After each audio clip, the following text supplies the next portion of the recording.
Ya, buenas noches, compañeros. Somos el grupo número 5. Estamos reunidos aquí No, no, no, espera. para el... Daisy, Daisy, pero por está Dios, que habla un niño. escucha a No, no. mi hija. ¿Quién está haciendo No, pero ruido? Mientras más tú espontáneos ponle seamos, modo chicos, es tímido, mejor, no Sobeida. ¿Quién hace importa, ruido? vamos, ¿Quién hace ruido? Es Sobeida, la niñita de Sobeida. vamos. Ah, con razón, yo dije, ya habla la hija de Daisy, tan rápido. Yo pensé que era Darwin. No, yo. Chicos, antes de grabar, una situación. Vamos también a tratar el tema de los requisitos, si reúne la sentencia, los requisitos de la sentencia jurisprudencial. Sí, todo. Ya vamos de una vez haciendo Ya, toda ya, la gestión. Dale, Daisy, porque tú tienes que presentar ya. como coordinadora. Sí, ya, me avisan para... Sobe dice que un momento todavía. A ver, Cuando esté hablando Daisy, tú apagas tu micrófono.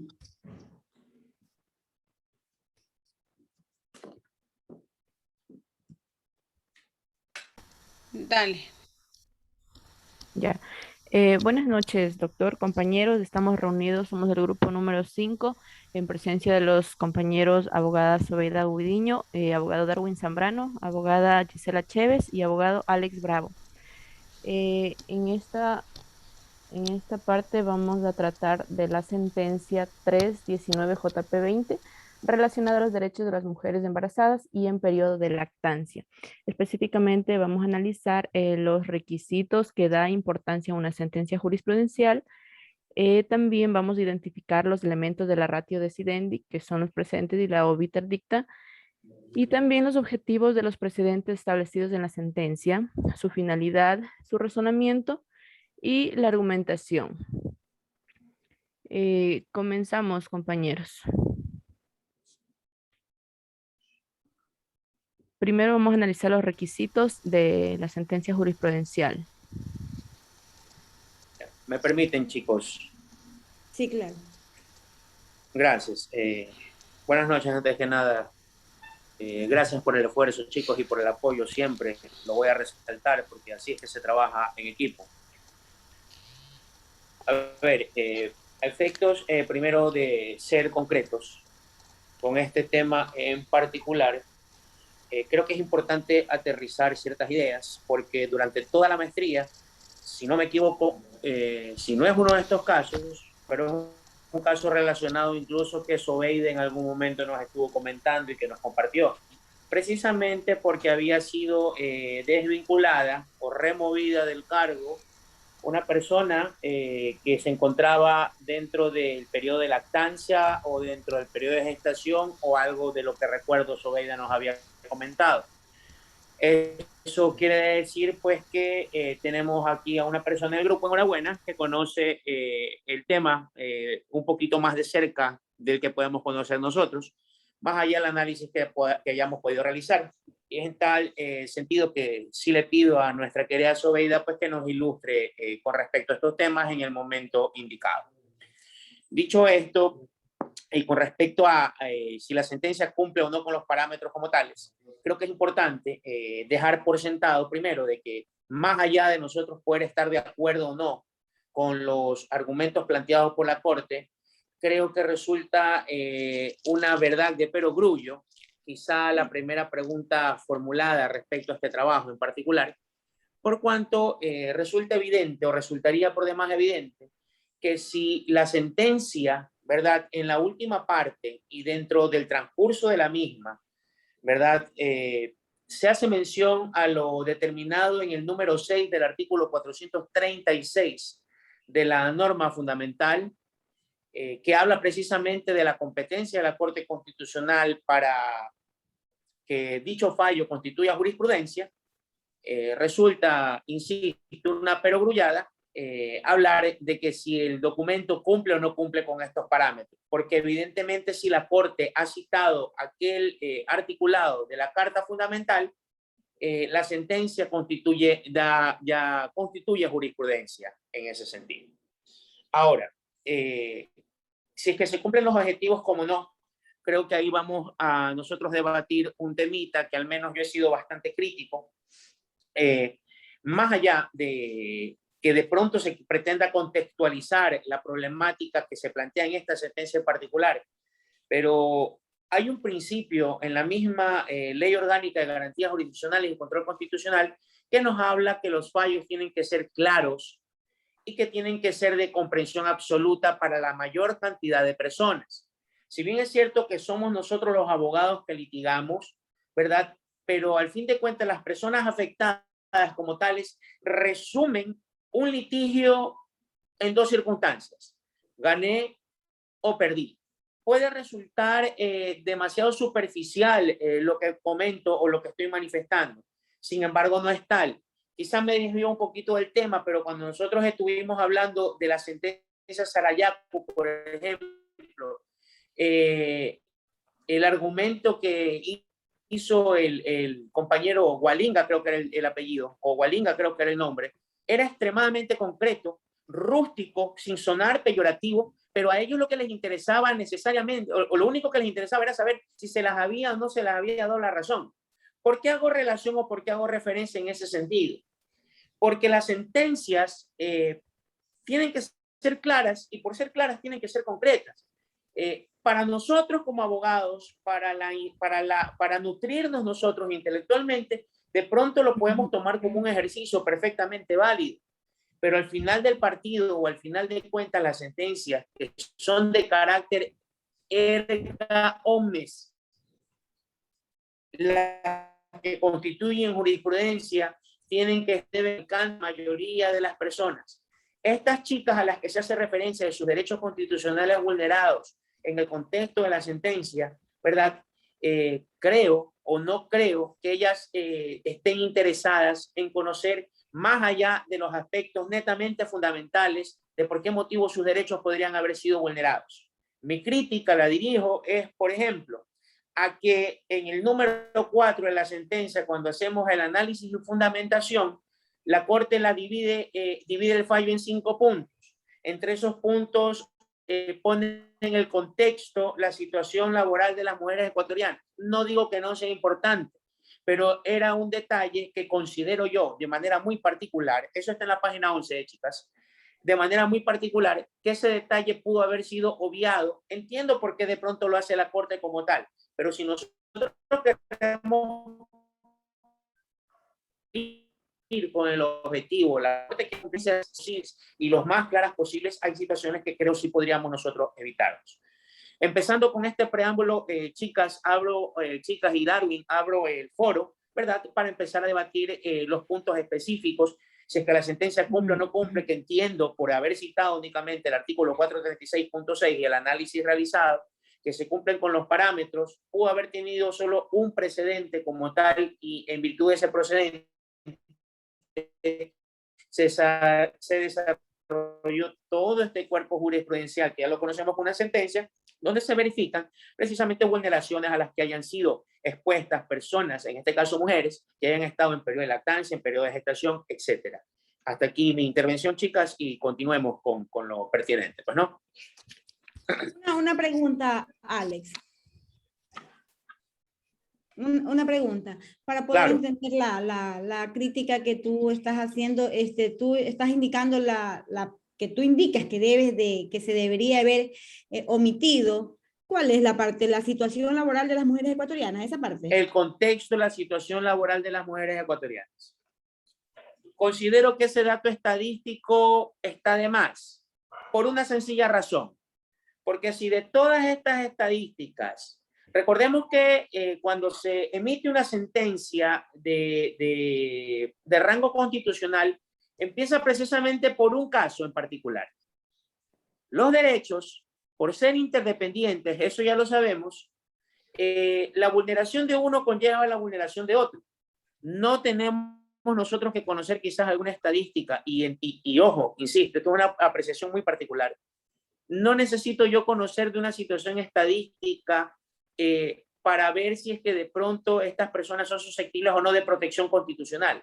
Basta que una de las chicas así no formen o formen parte de la estadística para que se pueda crear el precedente jurisprudencial. o el Ah, precedente ya. de la Corte Constitucional, etcétera. Ok. Entonces, esa Ahí te parte de entendí. ahí de la estadística, de pronto lo podemos tener como una referencia, pero Ahí te creo entendí. yo que no es imperativo ni necesario para el fallo de la Corte. A eso es que me refería, mi querida Giselle. Sí, sí, ahí te entendí. Ujú. Bueno, compañeros, conforme decía Alex en el primer punto, en efecto, corresponde la revisión de que esta sentencia cumpla con todos los requisitos, ¿no? Y en este caso, pues sí, tiene la razón declarativa o axiológica, que estoy mostrándoles a ustedes la diapositiva de la clase, en donde están los juicios de valor contenidos en las normas declarativa y teológica de la Constitución. La ratio decidendi tiene la interdicta, hay una acción declarativa o axiológica y la decisión. Es decir, esta sentencia cumple con los requisitos para poder seguir avanzando en cuanto al análisis. Decía Alex un tema, y es que cuando revisábamos la sentencia, veíamos en este caso, compañeros, que esta sentencia amplía la que ya en su momento se había establecido por parte de la Corte Constitucional, y que hace rato hacía referencia Alex de que en algún momento en alguna clase de algún módulo de la maestría yo había traído a colación para poder nosotros analizarla. Y es el tema de cuando estuvo de presidente el doctor Alfredo Ruiz Guzmán de la Corte Constitucional, salió una sentencia en cuanto al tema de garantizar los derechos de las mujeres en estado de gestación que pertenecen al servicio público pero que son de libre remoción. Y esta sentencia lo que hace es ampliar esa sentencia que estableció en su momento la Corte Constitucional, y que ahora el ponente fue el doctor Ramiro Ávila Santamaría, en la cual amplían de que en el caso de las mujeres que se encuentran como servidoras públicas y son de libre remoción, aquí hacen una aclaración. Deberían ser cesadas en sus funciones si es que cometieron alguna falta grave, y en el momento en que haya un cambio de gobierno y pues ingresa, y como son espacios de confianza, tendría que salir la persona que estuvo designada para ese cargo de libre remoción, y establece que se pagaría pues una indemnización a esta persona el momento que se la retira. Pero ahí también hay una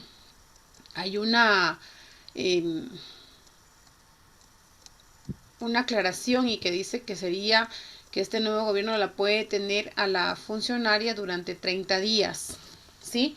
Que luego de eso pueden cesarla en su cargo. Yo creo que tenía una disputa y una discusión cuando hacíamos el análisis, compañeros, de la sentencia para poder sacar los precedentes, y es que igual si es que estaría desarrollada así la sentencia, se estarían conculcando los derechos de estas mujeres, porque el hecho de que sea de libre remoción no significa de que esta mujer tenga que ser cesada en sus funciones, porque la OIT es muy clara cuando habla del tema de gestación. El tema del periodo de lactancia está considerado también dentro del periodo de gestación, es decir, esta mujer tiene el derecho a que debe garantizar el Estado del año de lactancia que le corresponde a la mujer que se encuentra en este proceso de gestación. No sé, Alex creo que tiene algo que decir. Una observación ahí. Si no me equivoco, en la sentencia sí se considera el detalle de una indemnización, corríjanme por favor si me equivoco, en lo que vaya a durar o lo que dure el periodo de lactancia. Sí. Sí, ¿verdad? Sí. Okay. Sí, en la 98, 194, por ahí así busca Sobeida. Sí lo dice. El párrafo. Sí, el párrafo. Daniela, por favor. Ya, ok, el párrafo de 194. Aquí por ahí, más adelante, por ahí Sobeida era. No sé si de pronto eso tiene relación con lo que tú estás comentando, Sobeida, porque un tema precisamente es que 182. No se la remueva por lo 182. 182, 184, 185. Ahí está todo lo que es el tema del nombramiento y remoción. Ya, de acuerdo. No sé si de pronto tenga que ver con el hecho mismo de la libre remoción como tal por la estabilidad laboral, o es por perder precisamente ese ingreso, y que ya la Corte aparentemente habría evaluado darle la posibilidad a esta persona de poder recibir todos los valores que le corresponderían dentro de ese periodo. Ahí. Sí, mira, justamente en el 184, pues se indica que el empleador deberá, lo leo desde el principio para que lo podamos entender. Si la mujer venía trabajando en el cargo de libre remoción y la supuesta pérdida de confianza coincide con la noticia del embarazo o con su periodo de cuidado o lactancia, se presumirá que la terminación de la relación laboral se basa en un hecho discriminatorio, por lo que el empleador deberá demostrar que la terminación no se produjo por razón, te fuiste, que no se produjo por razón de embarazo o lactancia, sino por incumplimiento comprobado del desempeño de su trabajo. Si no existe esta demostración, la trabajadora tendrá derecho a la compensación para el derecho al cuidado hasta el fin de su periodo de lactancia. ¿Y esto por qué? Porque se dice que, porque así también está establecido en la ley, pues no, que el libre nombramiento y remoción pues no son contratos que generan estabilidad, y justamente este contrato de libre nombramiento y remoción es un contrato de confianza. Eso también dice cuando hablamos de confianza, chicos, no nos hagamos, ¿no? Sabemos que son cuestiones de índole netamente político. Así es. Y que nueva administración, nuevas personas, y por ahí va el tema de la confianza, ¿no? No, completamente de acuerdo. Lo que yo digo es que estaría como que, si es que pasa por ese tema de confianza o por un tema de decisión política, yo decía que se estaría igual conculcando los derechos de la mujer, porque no es un tema de que yo llego con un nuevo gobierno y la tengo que cambiar. No, esa mujer está en un estado de gestación. Eso lo dice la OIT, eso lo dice el derecho internacional.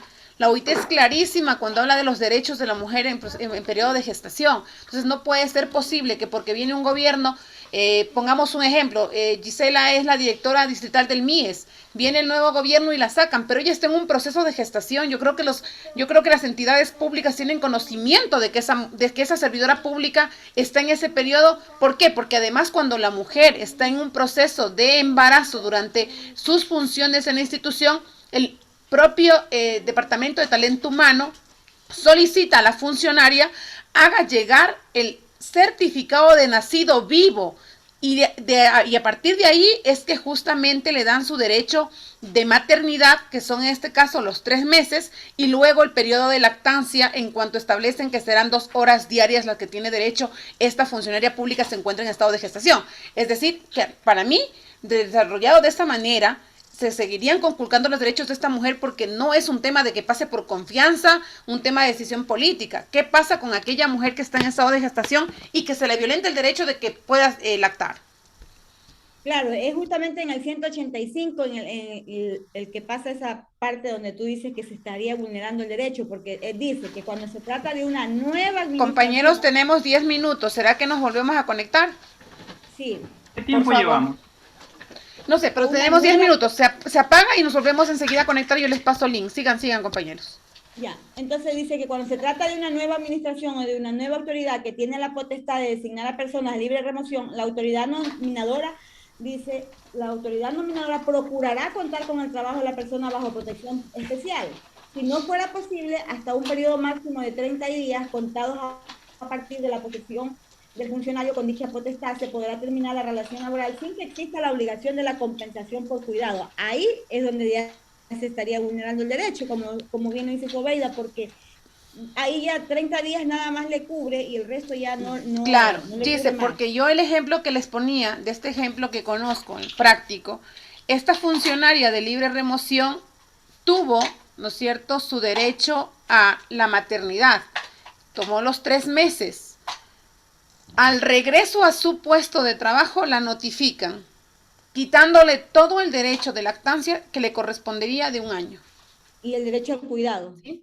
Y el derecho al cuidado, porque además lo que dice la OIT y lo que dice los propios precedentes de esta sentencia, sí, es lo que encima de eso tiene como consecuencia a la mujer que se encuentra en este periodo, porque además hay unas consecuencias psicológicas.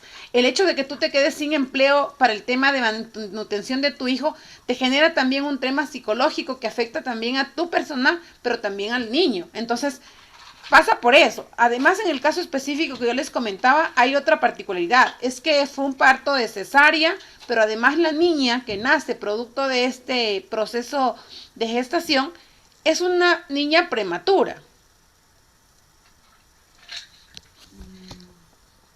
Más vulnerabilidad todavía. Ujú. Bien, entonces, chicos, eso es lo que nosotros hemos encontrado de novedad de lo que hemos leído en la sentencia. Ya, una cosa, lo que está con amarillo son los precedentes, pero aquí en el punto 24, para mí eso no es un precedente. El 24. En el 24. Párrafo 24.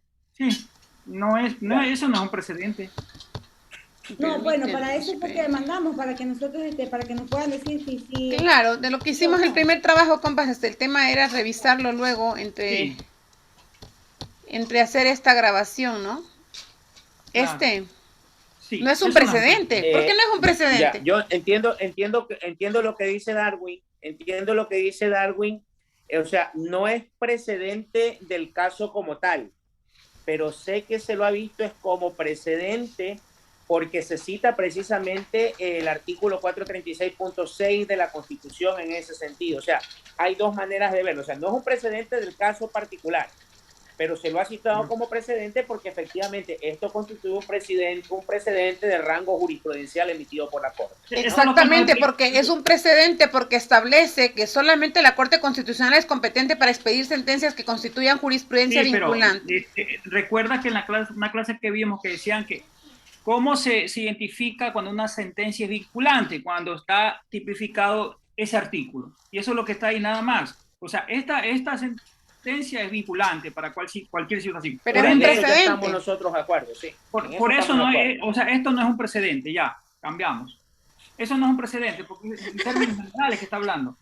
Es un precedente, Darwin, ya te explicó Alex, es un precedente de forma general, es un precedente. Escúchame, concuerdo con Alex, significa es un precedente, hechos, pero no para esta sentencia, sino un precedente general. Claro, es un precedente. O sea, te dice, esta sentencia es vinculante. Eso es lo que te trata de decir con ese artículo. O sea, yo entiendo lo que dice Darwin y también entiendo el punto de vista, chicas, pero recordemos que el trabajo tiene que ver es con la ratio decidente. Sí, claro. Exacto. El precedente es la ratio decidente, ¿no es cierto? La ratio decidente se tiene que ver precisamente son los hechos listo. O las razones por las cuales mi compañero Darwin. Ya, sigamos. Entonces ese se le descarta, ¿no? Oye, ¿y no es una hora el Zoom? No, es 40 minutos, pero entraron tarde, pues los demás compas. ¿Ah? Bueno, entonces sigamos conversando para entonces mejor grabar en la otra reunión. Entonces, compas, creo que va por ahí. O sea, el tema de cuando se pregunta dentro de los puntos que pone el profesor, dice el objetivo de los precedentes establecidos en la sentencia. Yo creo que los precedentes son claros a fin de poder garantizar el derecho que tiene la mujer en proceso de gestación. Insisto, recogiendo lo que decía la sentencia anterior en el caso de que se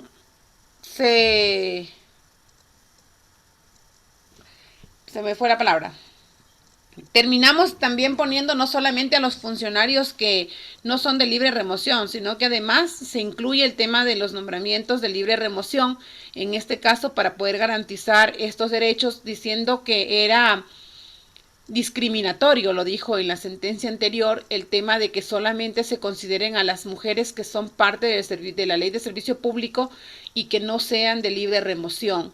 Entonces, en este caso, se amplió ese tema y ahora mismo en esta sentencia, pues, lo que se busca es garantizar este derecho de las mujeres en estado de gestación a fin de que no sean vulnerados sus derechos. Aquí hay dos votos salvados. Esos votos salvados están diciendo lo que decía hace rato Gisela. Ellos establecen que no se puede al empleador obligarle a que tenga una persona en la cual no confía en el caso de libre remoción. No, eso era ayer, que decía, en la discusión de ayer. No, por eso digo, es lo que tú decías hace rato, pero está en el voto salvado. Pero es que allí hay unas, ya. El voto salvado ¿verdad? Si bien es cierto que no fue el voto ganador, por decirlo así, el voto salvado es parte integral también de la sentencia. Eso lo conocemos todos. Claro. Y es importante también discutir ese hecho. ¿Por qué? Porque de pronto muchos nosotros coincidimos en todo o en parte con el voto salvado. ¿Tiene razón la persona en contar con alguien de confianza en ese sentido, con base en su principio, en el principio constitucional también a la libre contratación? Yo creo que sí, pero es aquí donde se hace el verdadero ejercicio de verificar si es que de pronto ese derecho o ese principio que tiene el empleador, ya sea sector público, que es donde se basa la sentencia como tal, o ya sea empleador privado, versus las vulneraciones de los derechos de estas personas que se encuentran en escuelas, porque al fin de cuentas es un estado de vulnerabilidad el que tienen estas personas al estar en periodo de lactancia, en estado de gestación, etc. Entonces hay que ver en la medida que ese derecho es protegido y el menoscabo que se ocurriría con el otro derecho. Y evidentemente creo que el menoscabo, ¿verdad? Es mucho menor a la protección que se tiene que dar al derecho como tal, pues, ¿no? Yo creo que en eso coincidimos nosotros, pero las razones son perfectamente válidas. Imaginémonos nosotros estar en una situación de esa manera y sabemos que, porque también hay del otro. Las mujeres en este caso, que son las únicas que pueden embarazarse, también pueden tomar esta circunstancia para poder abusar. Yo he visto algunos casos, ¿sí? Y sobre texto de que la mujer esté embarazada, prácticamente no se puede indicar alguna circunstancia en ese sentido. Me pregunto yo, y esta es una pregunta para discutirla quizás no ahorita, sino posteriormente. Una mujer embarazada, si es que comete una falta gravísima, no es susceptible de que se le siga el respectivo sumario administrativo para destitución. Sí, es correcto. Sí, eso es correcto. Sí. Y lo dice la sentencia, en eso estamos de acuerdo. Ya, por eso te digo, es que eso es un caso grave, sí, ahí sí puedes. Porque no puede ser una camisa de fuerza. Yo conozco de un caso real, Pero las mujeres se embarazan para ese caso, Alex. Tribunal Contencioso Administrativo, ¿verdad? Tribunal Contencioso Administrativo consideró, ¿verdad?, de que por ese simple hecho de estar en estado de vulnerabilidad no era ni siquiera posible iniciarle el sumario administrativo. No. Eso no tiene nada que ver. No fue el caso. Pero, claro, escúchame. o sea, no digo que no. Pero bueno, en fin. Y lo mismo pasa dentro de la institución policial, les cuento, chicos. Lo mismo pasa. Muchas compañeras a veces cometen ciertas faltas muy graves, que las faltas muy graves acá